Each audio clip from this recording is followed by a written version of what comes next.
dibagikan tadi hasil dari RUPS hari ini, capaian dari SCM.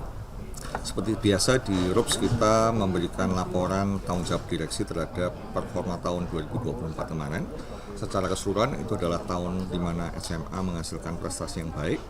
Kita meningkatkan penghasilan revenue kita sebesar 8,4% menjadi 7,06 triliun rupiah, yang juga menghasilkan efisiensi dari sisi gross profitnya margin, sehingga kita menghasilkan EBITDA senilai 1,011 triliun rupiah, kenaikan 60% dibandingkan tahun sebelumnya. Nah, ditambah dengan adanya peningkatan interest income maupun juga other income yang lainnya, menghasilkan suatu net profit after tax senilai 485 miliar, yaitu peningkatan 313% dibandingkan tahun sebelumnya juga. Dengan peningkatan pendapatan 8,4% itu apakah ada bagi-bagi dividen? Nah, karena kita memang dari sisi profitabilitas meningkat cukup banyak. Kedua juga kita telah mengakumulasikan cash secara cukup signifikan juga di masa-masa yang lalu. Dan untuk itu tahun ini kita memberikan dividen yang cukup signifikan. Kita sudah sebelumnya dividen interim senilai Rp5 per saham. Di RUPS ini kita informasikan bahwa akan ada penambahan dividen Rp18 per saham.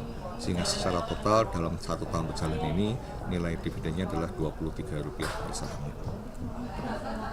Mengenai capaian ini Pak Tanto, mengenai khususnya untuk pangsa pasar iklan di tahun 2025 nanti akan seperti apa kalau sudah yang berjalan saat ini?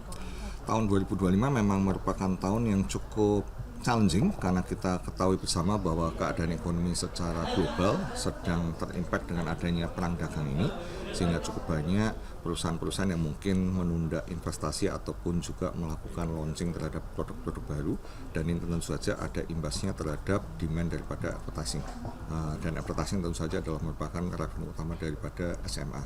Nah, tetapi kita berharap dengan nantinya terjadi negosiasi dan nanti akhirnya ditemukan solusi-solusi yang bisa diterima masing-masing pihak, nantinya roda ekonomi bergulir lagi, investasi akan lebih lancar lagi, bahkan mungkin ada negara-negara yang tadinya fokusnya ke Amerika mau tidak mau harus mencari pasar lain, salah satunya dari Indonesia, sehingga kita juga berharap bahwa nantinya makin marak produk-produk baru yang akan diluncurkan di Indonesia. Tentu saja mereka akan membutuhkan marketing support untuk memastikan bahwa produk dan jasa mereka ini dikenal oleh masyarakat Indonesia.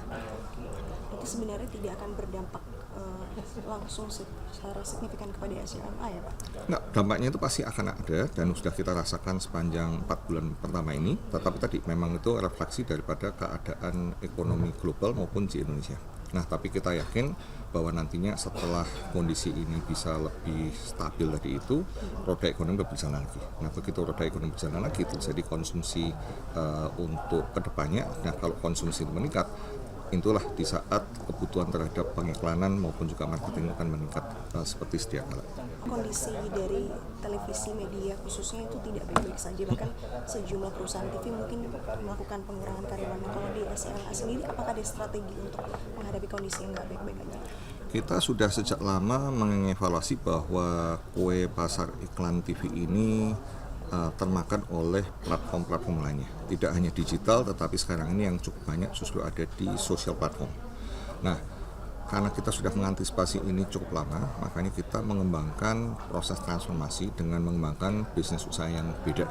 Nah, salah satunya kalau kita bicara digital, andalan kita adalah video.com yang per hari ini terus konsisten mempertahankan posisi sebagai platform OTT nomor 1, baik dari sisi pengguna, monthly active user maupun juga jumlah subscriber. Jadi menunjukkan keberhasilan video untuk juga mendominasi dari bisnis model di digital yang tidak hanya bergantung pada iklan, tetapi justru lebih banyak bergantung pada bisnis subscription atau langganan. Nah, kedua, kita juga masuk secara agresif ke bidang sosial, apakah itu social commerce maupun sosial secara advertising.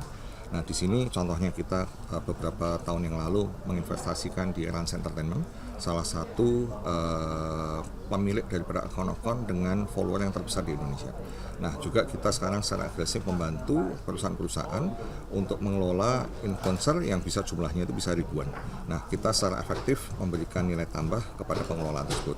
Nah, sehingga kalaupun tadi kue TV-nya menyusut, tetapi kita sudah kompensasi dengan peningkatan di depan lagi. itulah terbukti tahun lalu di saat secara total industri kue iklan menurun, kita berhasil untuk memberikan kontribusi peningkatan 8,4% daripada top line kita.